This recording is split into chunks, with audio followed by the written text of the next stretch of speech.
할렐루야. 4월 2일 매일 성경 묵상 가이드입니다. 오늘은 누가복음 18장 15절에서 30절의 말씀입니다. 요즘 금값이 하늘 높은 줄 모르고 치솟고 있습니다. 세상이 혼란할수록 더욱 그렇죠. 그래서 귀한 걸 금에 비유하는 그런 게 많습니다.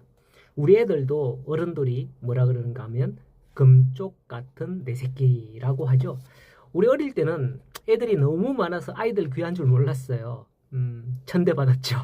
그러나 요즘은 애들이 점점 줄어서 집에 뭐 웬만하면 하나, 많아야 둘 이러니까 애들이 귀하다는 생각이 들 때가 문득 듭니다.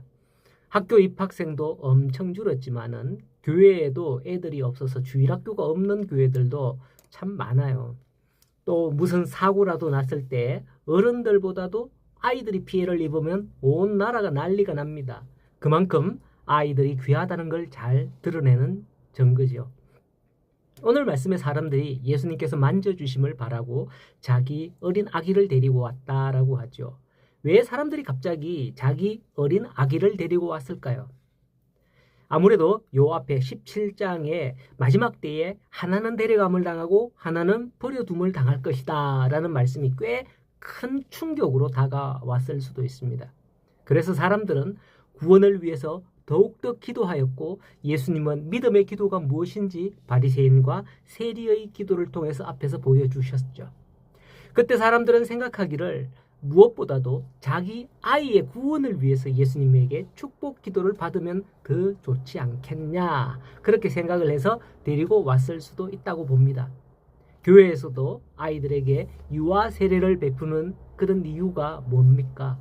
유아 세례를 통해서 그 아이가 갓난쟁이 아기 때부터 신앙으로 자라기를 원하기 때문이잖아요. 똑같은 생각인 걸 거예요. 하지만 예수님 당시에도 그랬어요. 제자들이 아기들을 데리고 오니까 귀찮았던지 그걸 보고 꾸짖으면서 어린아이들을 데리고 오지 못하게 한 것 같습니다. 그 시대나 이 시대나 모습은 비슷한 것 같아요. 옛날에 제가 5일장에 갔을 때 기억이 갑자기 나네요. 5일장에 가면 볼 게 참 많거든요. 사람들이 많이 몰려 있는 거예요. 저기 무슨 일 있나 싶어서 비집고 들어가서 속에 뭐 어찌됐나 싶어서 이렇게 들어가서 보는데 누군가가 쇼를 하는 것 같아요. 재미있는 구경거리 있잖아요. 물건을 팔기 위해서 막 신기한 그런 이 쇼를 하는데요. 그 사람이 하는 말이 애들은 가라 뭐 이러는 거예요. 이러면서 애들은 슬금슬금 쫓아내면서 쇼를 하더라고요. 들어놓고 쫓아내면 어른들이 좀 싫어하니까 이 쇼를 보여주고 물건을 팔아야 하는데 애들은 아무 도움도 안 되니까 그렇게 가라고 애들은 가라 뭐 이렇게 쫓아내는 거죠. 어쩌면 교회에서도 그동안 애들을 이런 취급을 한 경향이 있지 않나 그렇게 생각을 합니다. 저도 참 이전 부교육자로 사역하는 교회에서 참 많이 느꼈는데요. 주일학생보다는 어른들을 위해서 총력을 기울이며 전도했고 또 주일학교의 어떤 환경보다는 어른들의 어떤 환경을 위해서 막 교회가 아주 사활을 겁니다. 제가 요 앞전에 있었던 교회에서 한 가지 경험했는 게 뭐냐면 뭐 어느 교회라고는 말하지 않겠습니다. 바로 앞에 있었던 교회인데요.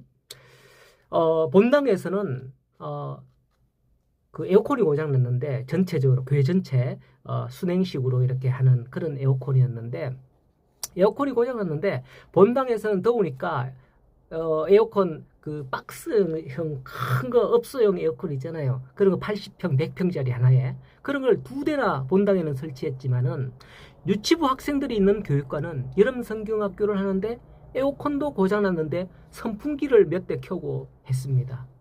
나중에는 선생님들이 아이들이 부모들이 막 더워서 난리가 났어요. 그걸 보고 제가 참 기가 차서 제 담당하는 그때 초등부였거든요. 초등부에서는 어떻게 했느냐 제가 가서 중고 에어컨을 하나 구해다가 내가 직접 구해서 내가 직접 설치해가지고 그렇게 성경학교를 했어요. 진짜예요. 제가 에어컨 설치할 줄 알거든요. 이런 모습을 보면 참 교회가 어디에 관심이 있는지 딱 보이잖아요. 그런데 우리 울산 섬김의 교회는 안 그런 것 같아요.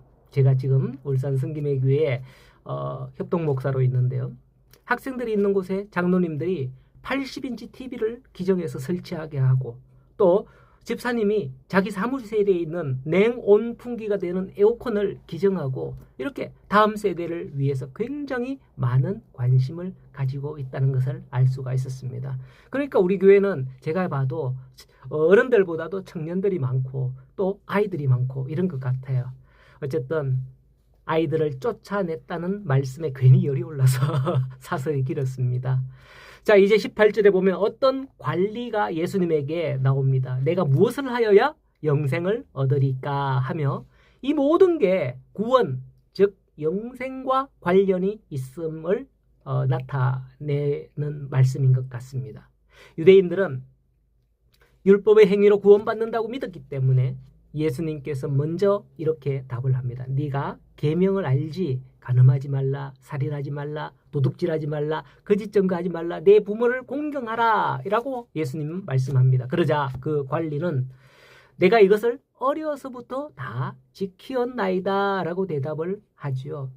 어쩌면 예수님께서는 그걸 지켜야 구원을 얻는다고 답을 주기 위해 그런 이야기한 게 아닐 거예요.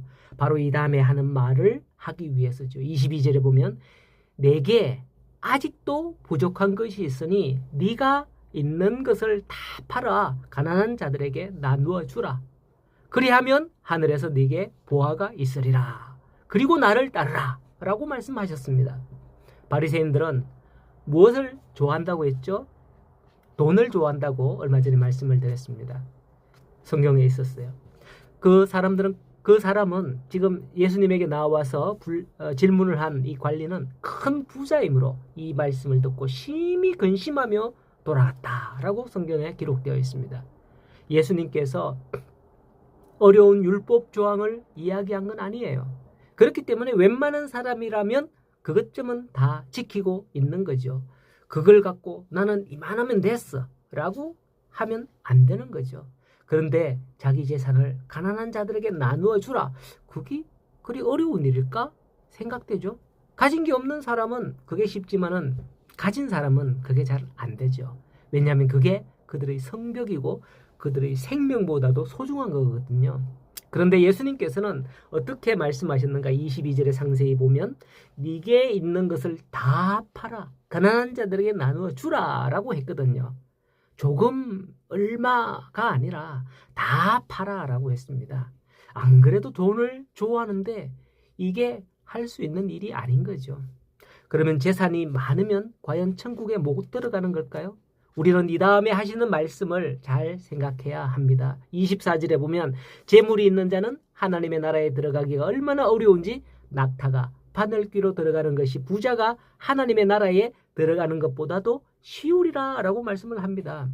이 말씀을 들은 사람들은 깜짝 놀랐어요. 아, 부자가 천국에 못 들어가니까 우리가 들어가겠다고 놀란 게 아니에요. 그런즉 누가 구원을 얻을 수 있나이까 이런 말을 하죠. 이 말에는 의미가 있는 말이거든요. 당시 부자들은 자기 것들에서 자기의 것에서 지극히 일부를 율법을 따른다는 명목으로 베풀었습니다. 정말 조금 생색내는 거죠. 율법을 철저히 지키는 자들이 그건 안 할 수 없으니 그렇게 조금이라도 하면 일단은 율법을 지키는 거에 되니까요.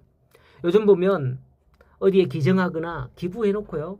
사진을 찍어서 올리고 그리해서 자신들을 홍보하잖아요. 저들도 그래놓고서 사람들에게 드러내는 거죠. 나는 이렇게 한다. 뭐 이렇게. 그러니 어느 정도는 부자들이 좋은 일을 한다는 느낌을 가지고 있습니다. 정말 찢어지게 가난한 사람들은 그런 모습이라도 보고서 그런 모습이라도 있어야 자기들 입에 풀칠이라도 하고 살거든요. 그렇기 때문에 감사합니다 뭐 이렇게 생각을 합니다. 저 사람은 좋은 일 하니 천국 갈 거야 뭐 이렇게 말이죠. 하지만 가난한 사람은 어떻습니까? 자기가 먹고 살 것도 없어서 선행을 전혀 베풀지 못하는데 그렇게 선행을 베푼 부자가 천국 가지 못하면 우리같이 가난해서 전혀 선행을 베풀지 못하는 사람도 천국 못 갈 텐데 나는 선행도 못 베풀었는데 그러면 누가 천국 가지? 이렇게 되는 거죠. 그런즉 그래서 그들이 대답하는 말이 그런즉 누가 구원을 얻을 수 있나이까 하는 말인 거예요. 천국 누가 갈 수 있을까요? 이 교훈의 말씀에 답이 있습니다. 27절에 보면 무릇 사람이 할 수 없는 것을 하나님은 하실 수 있느니라. 이게 답인 거예요. 사람은 율법을 지키든 선행을 베풀든 무엇을 해도 천국에 턱없이 부족한 죄인입니다. 하지만 하나님은 하실 수 있다는 게 핵심적인 내용의 말씀인 거죠. 그러므로 내 가족 중 누가 천국 가고 누가 못 가고 이런 것 때문에 근심에 쌓이지 말고 하나님께 기도하고 강청하면 하나님이 이루어 주실 줄 믿으시기 바랍니다. 하나님이 하실 줄을 믿고 오늘도 하나님을 기뻐하는 삶을 사는 우리 모든 성도들이 되기를 간절히 소원합니다.